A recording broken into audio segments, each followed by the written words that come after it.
we don't know how to deal with collusion. I'm avoiding the word conspiracy because it has so many bad connotations. But if we say collusion, collusion is conspiracy. And the problem is when people realize that they are living in an era where they need to think about collusion because it's actually not a minor fact of our environment, they do not understand that they have stepped into a realm where the philosophical toolkit, the scientific toolkit that they've been handed, now has a challenge that has to be addressed with extreme care. And the hazard is this. Boy, I was not expecting to go this deep into the philosophy, but let's take Occam's razor for a second. Occam's razor is the principle that the simplest explanation for a given set of observations tends to be correct. All else being equal. Right, all else being equal. And I would also say that the problem with Occam's razor is that it is simultaneously the fundamental principle of science, that the way we decide what is likely to be true, the way we update our models of the universe over time, is that we apply the principle of parsimony, right? There's a set of things that are facts, and whatever explanation we have that explains those facts, either by assuming less or explaining more, and hopefully both, whatever integrates the assumptions at the lowest level and the explanatory power at the highest level is the explanation. It's our working model. And my argument is that actually Occam's razor, simplest explanation tends to be true, could be rephrased as given all of the evidence, the simplest explanation is always true. If you had if you had Yep. infinite information about every observation from every side, then the simplest explanation that explained all of it with the least assumptions would always be right. And So we when never you land did. on when you find yourself in possession of evidence of conspiracy, for instance, or collusion, and if you turn out to be correct, part of what you have discovered is that you knew less about the system than you thought. Right. And so the example that makes this perfectly clear is the process of framing. Right? If we say, Ned was convicted of murder, and then somebody says, yeah, but he was framed. Right? What they are alleging is that the reason that the evidence led the court to convict him was that somebody organized the evidence so it would point to this guy. Yeah. Right? So if we take this example, what the court saw, the simplest explanation is that Ned committed the crime. Right? If the court had had access to the fact that there was a meeting of people, and at that meeting, a transcript of the meeting would reflect, well, how are we going to arrange the evidence so that the cops pick up Ned and he's then convicted? If you knew that that meeting had happened, then the point is, oh, well, in light of that evidence, the simplest explanation is that Ned was being railroaded for some purpose, right? So, okay. In the universe, if you had all the evidence, then Occam's razor could be phrased much more strongly, and it would be a law, not just a principle. But we never have all the evidence. So, at the point that we are talking about collusion, we are inherently talking about some analog of framing, right? Collusion always involves the evidence leading you to a wrong conclusion. So that point is, I'm going to deny you the evidence of our meeting, and I'm going to leave you with the evidence of X, Y, and Z. And given that you have a bias and you can see this evidence and you don't know the evidence you can't see, you're going to reach a wrong conclusion. That's what collusion does, right? So at the point that you come to the conclusion, right or wrong, that collusion may be an important feature of the environment that you're operating in, you have to become suspect of Occam's razor, because the question is, well, why is that the simplest answer? Is that the simplest answer because it's really the simplest answer, or is it the simplest answer because I'm standing where I'm expected to stand and I'm processing the information that I'm expected to look at? Okay, so, that's great. So now you've got people who are interested in collusion who are aware that Occam's razor may be misleading them. Occam's razor as it is phrased, not as it is actually true in the universe with all the evidence available. So what do those people do? Well, what they do is they turn down their dependence, their reliance on Occam's razor, which is the correct thing to do if you don't have all of the evidence and you want not to be fooled by those who would collude against you.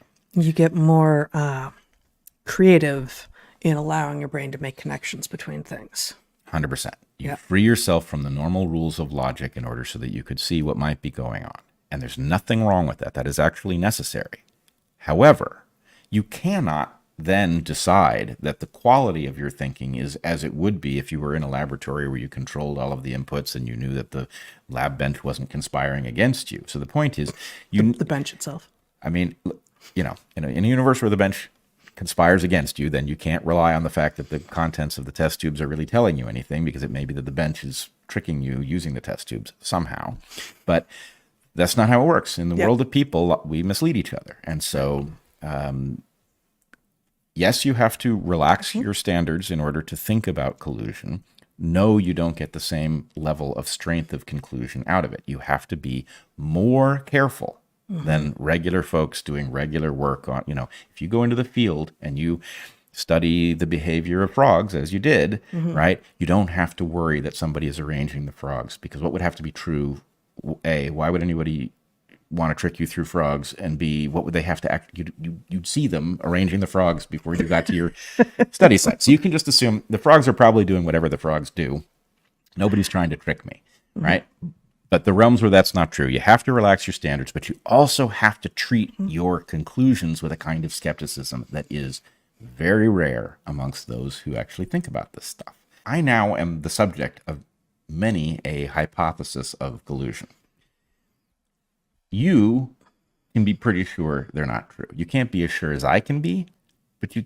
That you aren't involved? Right. Right. Yeah. But in terms of people who don't know us, haven't known us for years, who just come across us on the internet, right? They don't know, right? No, and nor should they. I mean, right. We have to, just as we say to everyone, I always say to our students, we have to earn your trust. Right. You do not simply trust us because we have the right credentials. Certainly not because we've seen that abused for hundreds of years. So my point is, look, I am in a great position to watch the behavior of the people who are doing this work in public, because they're talking about me, and I can be certain of whether things that they land on are true or not in many cases, right? So the point is, Bret's one of the new gatekeepers, and he's part of a network of cross-promoters that the mainstream blah, blah, blah is using to X, Y, and Z.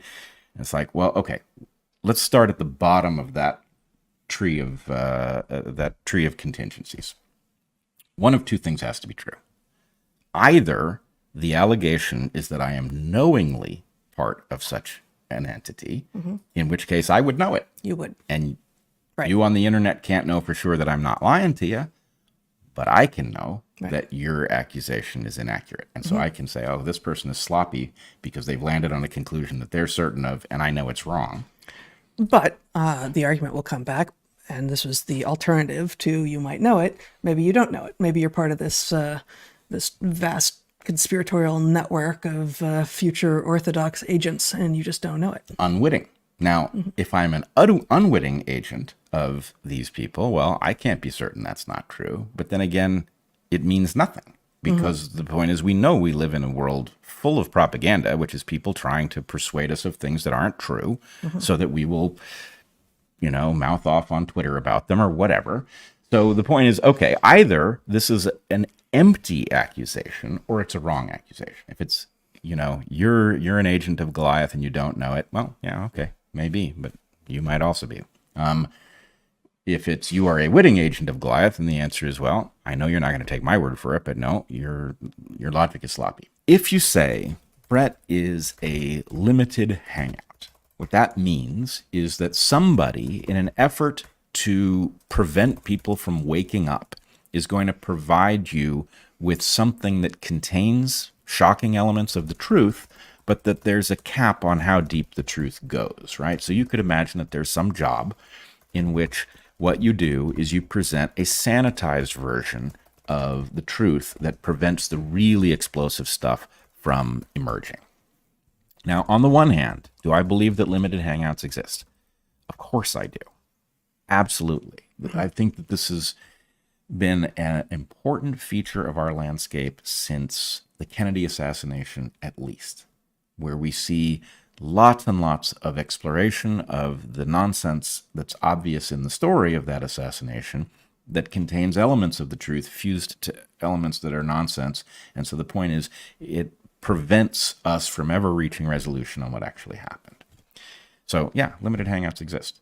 Again, either limited hangout means you know that that's what you are, or it means nothing because it means that somebody has, let you see part of the truth, but they're still obscuring something else, which is almost undoubtedly true for all of us.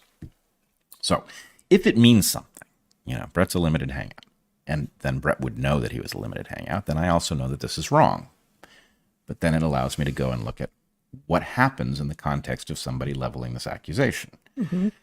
Well, what happens is they now have a model that has built into it an immunity to falsification. It's not just a verificationism, but it has an immunity to falsification, because anything I say that's shocking and seems to go against Goliath's interests, oh, well, he's a limited hangout. I told you that. Yeah, and of course he's gonna give you the shocking stuff. That's how he gets you to join his audience, and then it limits what you can see, because now that you're listening to him, you're not going to get the real stuff, right? Which only we real people are trafficking in, right? So the point is, okay, well, you've now built. It's so tiring. Yeah, it's tiring, but it's also fascinating, and it is interesting to be on the side of it where you actually know for sure that you don't have to worry, as we do with other people, about whether they really are a limited hangout, because in my case, I'm just in a position to say, nope,